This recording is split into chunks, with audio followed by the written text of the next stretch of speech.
जयपुर से बड़ी खबर, सेवा दल में मिली महिलाओं को जिम्मेदारी।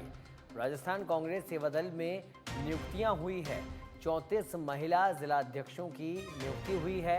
35 यंग ब्रिगेड जिलाध्यक्ष भी नियुक्त किए गए हैं। दिल्ली से अनुमति मिलने के बाद हेम सिंह शेखावत ने ये सूची जारी की है।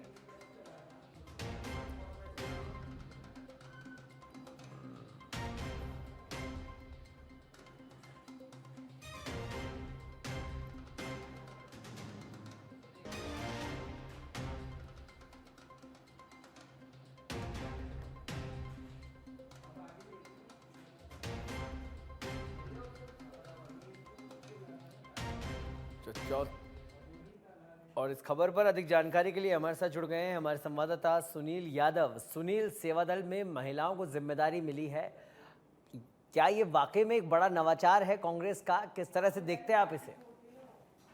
हाँ बिल्कुल सौरभ, देखिए कि जो कांग्रेस में कई सारी नियुक्तियों को लेकर लगातार इंतजार हो रहा था, खासतौर पर जो कांग्रेस सेवा दल, क्योंकि कांग्रेस का जो अग्रणी संगठन है ये सेवा दल को माना जाता है ग्राउंड पर, और ये काफी एक्टिव जो संगठन है कांग्रेस का वो है सेवा दल। तो ऐसे में इसमें जो महिला टीम है उसमें कई सारी नियुक्तियां नहीं हुई थी, चाहे जिलाध्यक्ष की बात हो, और दूसरी तरफ क्योंकि जो यूथ विमेन्स है, जो अभी फिलहाल महिला सशक्तिकरण जैसे मुद्दों पर बीजेपी हमेशा हावी होती रहती है, तो ऐसे में कांग्रेस को भी एक मजबूत महिला टीम चाहिए थी।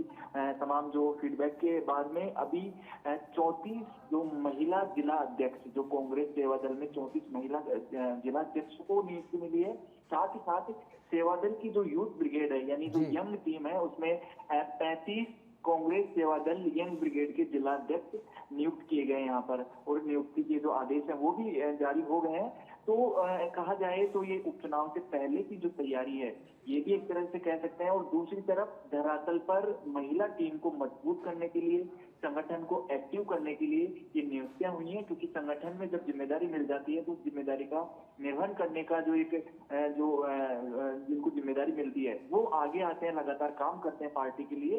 तो ऐसे में ये जो अभी नियुक्ति मिली है ये बेहद ही महत्वपूर्ण है उपचुनाव के लिहाज से भी, और इसके बाद में आगामी जो दिनों में संगठन को और पार्टी को मजबूत करने के लिए भी, खासतौर पर महिला सशक्तिकरण के लिए भी एक बड़ी जो लिस्ट है वो आज यहाँ पर जारी हुई है।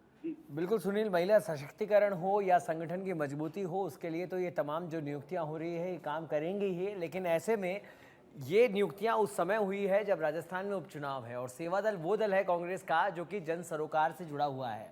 किस तरह से देखते हैं इन नियुक्तियों को, अगर हम बात करें उपचुनाव के परिप्रेक्ष्य में?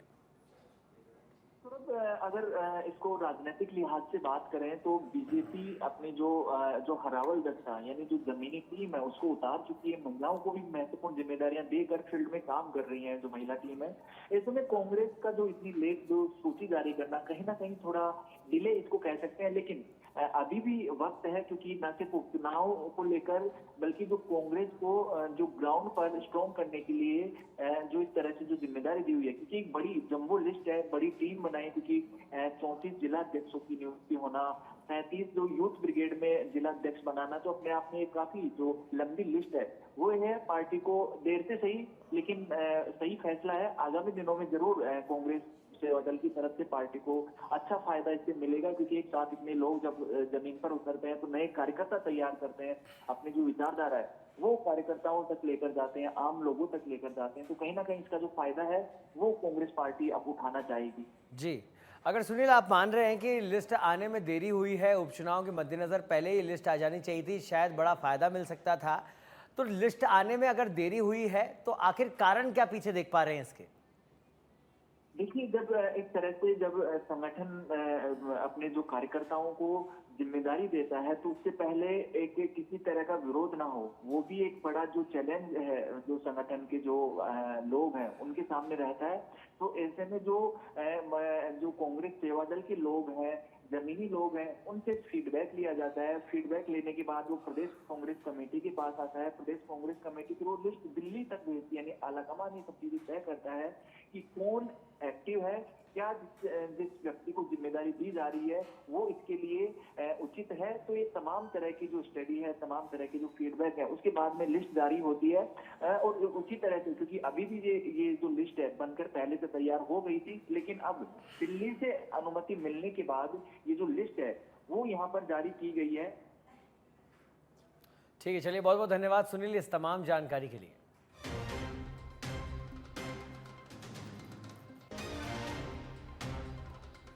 और अब खबर धौलपुर से है, जहां दो पक्षों में खूनी संघर्ष का मामला। आपको बता दें कि एक पक्ष ने दूसरे पक्ष पर लाठी डंडों से हमला किया।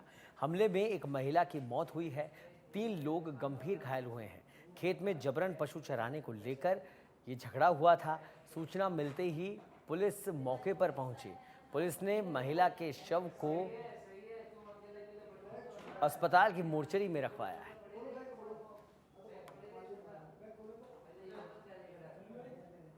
एक रहा है कि मुझे लाठी डंडा बंदूक लेकर के जाटवन के घर पे आए।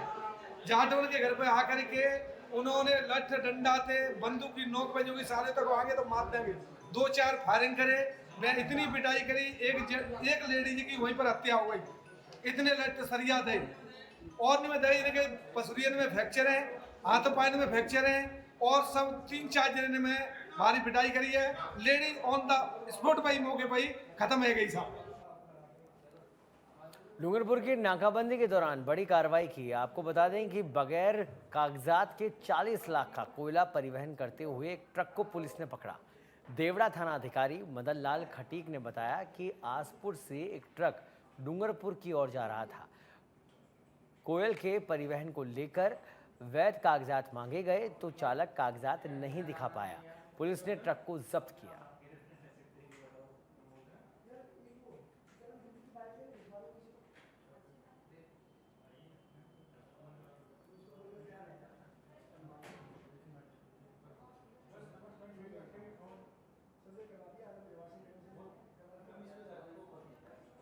लक्ष्मणगढ़ के सालासर तिराहे पर कल हुए निजी बस भीषण हादसे के बाद 8 ग्रामीणों ने जाचोद गांव के बस स्टैंड पर विरोध प्रदर्शन किया और लक्ष्मणगढ़ सालासर मार्ग पर रोडवेज बस चलाने की मांग की। साथ ही लक्ष्मणगढ़ सालासर मार्ग पर निजी बसों के संचालन को बंद करवा दिया। विरोध प्रदर्शन की सूचना पर लक्ष्मणगढ़ उपखंड अधिकारी मोहन सिंह मीणा, लक्ष्मणगढ़ पुलिस उपाधीक्षक दिलीप कुमार मीणा पुलिस जाब्ते के साथ मौके पर पहुंचे और ग्रामीणों की समझाइश का प्रयास किया, लेकिन बड़ी संख्या में उपस्थित ग्रामीणों ने लक्ष्मणगढ़ सालासर मार्ग पर निजी बसों के संचालन को बंद करने व रोडवेज बसों को संचालित करने की मांग की।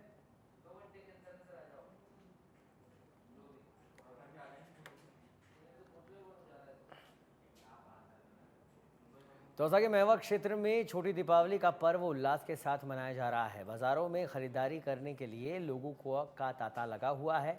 इसी बीच शहर में पहुंचे विधायक राजेंद्र मीणा ने व्यापारियों से दीपावली की रामा श्यामा की और दीपावली की शुभकामनाएं दी।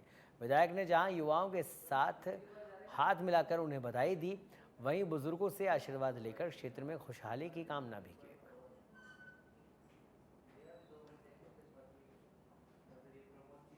भारतीय जनता पार्टी कार्यकर्ताओं के साथ सभी व्यापारियों से, क्षेत्र की जनता से रामा सामा करने के लिए आज व्यक्तिगत रूप से मैं उपस्थित हुआ हूं और इस अवसर पर यही कामना करना चाहूंगा कि सभी व्यापारी क्षेत्र की उन्नति हो, सुख समृद्धि हो, सुख शांति से रहे।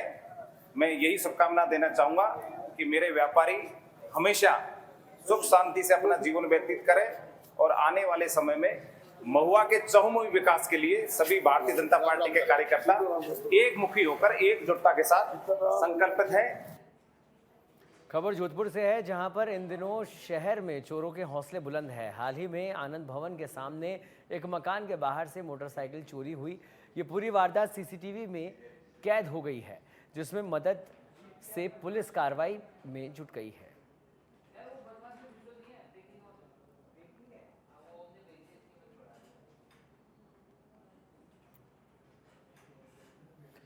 जयपुर विकास प्राधिकरण में दीपावली के उपलक्ष्य में लक्ष्मी पूजन किया गया, जिसमें जयपुर विकास आयुक्त आनंदी ने जेडी प्रांगण के मुख्य द्वार पर विधिवत मंत्रोच्चार के साथ मां लक्ष्मी की पूजा अर्चना कर शहर के सर्वांगीण विकास की कामना की।